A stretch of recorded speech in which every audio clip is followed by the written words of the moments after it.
Hi guys, this is Ranjit, and as you can see, I'm with Jon Rettinger. And guys, before we start, we just met here in San Francisco. I'm a big fan of you, and I started my YouTube channel because of Jon.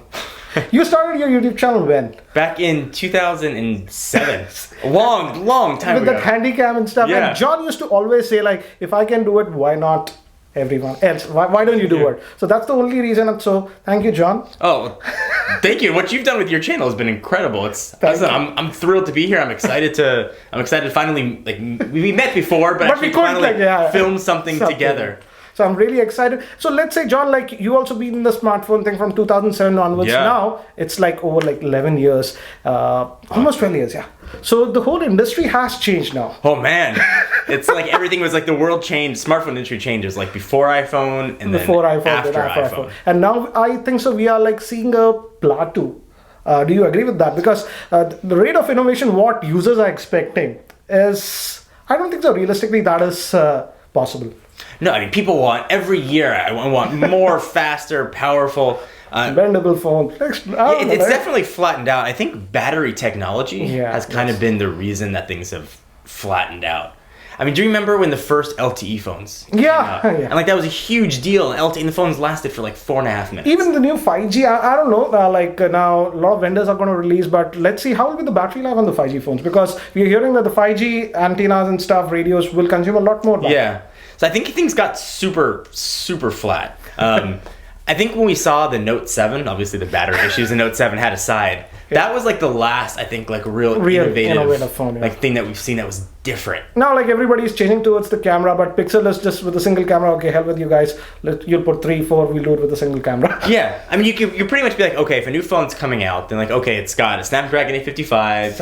It probably has 6 to 8 gigabytes of RAM. It's got an OLED screen, multiple cameras. Now even the front-facing cameras are multiple. That's it. I mean, you know it's like a paint by numbers. So yeah, the flagship don't excite me that much. No, there's a lot more innovation happening in the below flagship. That's where you're thinking the mid-range, especially in India, because India, I would say 95% of the market is mid-range, and I see like huge improvements in the mid-range. The quality of cameras that you're getting in the mid-range. So I personally find reviewing mid-range phones more exciting. I mean, there's more stuff going. What Redmi is doing. I mean, what Vivo, Blue. I mean, there's all kinds of too many players. I mean, incredible tech is happening. So that's interesting. But okay, let's talk about flexible displays, flexible phones. Yeah, that's going to happen now. Samsung is going to tease something. Xiaomi has teased something. Like everyone is jumping. Practical or not? I mean, so the answer I think is no, but I really want to see it. I personally feel like the first 2 generations will be like everybody's going to experiment with it. Yeah. It's not going to be anything for a few years, but can you imagine like the dream scenario of like having your phone and then opening it up and it's your tablet for an airplane? Yeah. Like that's cool. If they can do it with not making it a brick.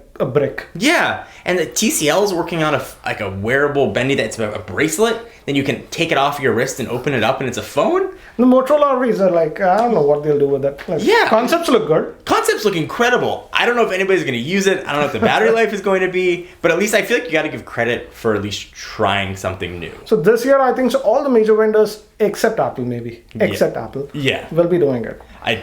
Apple's not touching that. I think for Apple just got wireless charging. I mean, recently I don't think they're going bending, for a while. But you're gonna see like Samsung, LG, and probably TCL. Surprisingly, Motorola is doing something. Xiaomi has also teased something. I don't know, so that is interesting. So according to you, like one innovation in smartphone you want to see in like 2019, realistically, if something.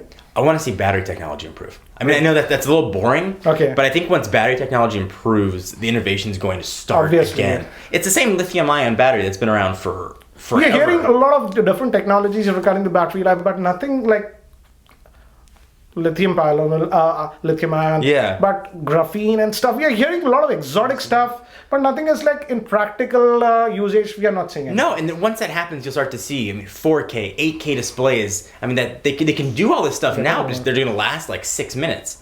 What do you think about holographic displays? That was like I haven't checked out that red phone something. I haven't seen it, so I don't know. So while you're here, find an AT&T store and go in. Okay. So they have the display set up. So at least see it for yourself. Okay. Because they're probably not going to be there for much longer. Okay. one would imagine. So go and check it out. Okay. But do you see like somewhere like not now, maybe 4 or 5 years holographic displays and stuff? I don't. No. No. I think every like 5 years somebody tries. Okay. Do you remember like the HTC was the Evo 3D? Yeah. I mean, the effect was exactly the same as what we saw. Yeah, some people used to get dizzy also with that. Like, I didn't like it. It made me dizzy. I mean, Nintendo had it on the 3DS and people were just turning it off. So I don't think that technology is going anywhere, and I think that was Red just trying something. So let's see. Different. Let's see. As you tell, my ideal flexible phone will be like normal phone becomes a tablet. Yeah. If they can do that. But so what do you think about gaming? So bending and being able to use it like for a gaming device. That'll be interesting again. Yeah. But again, to be frank, John, last year we saw a lot of phones specifically targeting the gaming thing, and by doing that, they priced it a little bit at a premium. But essentially, it was the Snapdragon 845. And we know 845, a normal 845 will also be decent in gaming. And so do you think how much is that trend of gaming-centric smartphones? I don't know. I think it's something that's new. It's like Razer's trying. Like companies are trying. Yeah, heat dissipation, I understand. I checked out the Asus ROG and all. Yeah. Okay, heat dissipation and stuff. But essentially, it's like... It's the same specs. Slightly overclocked. Okay, 2.7 gigahertz, this is 2.9 gigahertz and So what do you think about being able to dock your phone? So what about something like that you dock it and you can use the power? Didn't Samsung do that? The decks and stuff. So they did, but I think it's more for business. But imagine, talking about innovation. So imagine you've got a dock with a monitor that maybe has its own GPU in it. Okay. And you just put your phone in. That'll be interesting. And you're using your phone's maybe CPU, and then you've got the extra graphics power. Oh, okay. I mean, that's something that we've seen patents for a while. That can, that's a different thing. Yeah, that can happen actually. I mean, that would be kind of... Now your phone becomes so powerful that why do you need a laptop? Yeah, you could just bring shells, or maybe the shells open up. I don't know. Companies, make this happen. There's some new innovation that Ranjit and I can talk about next year. Like, hey, remember when we met?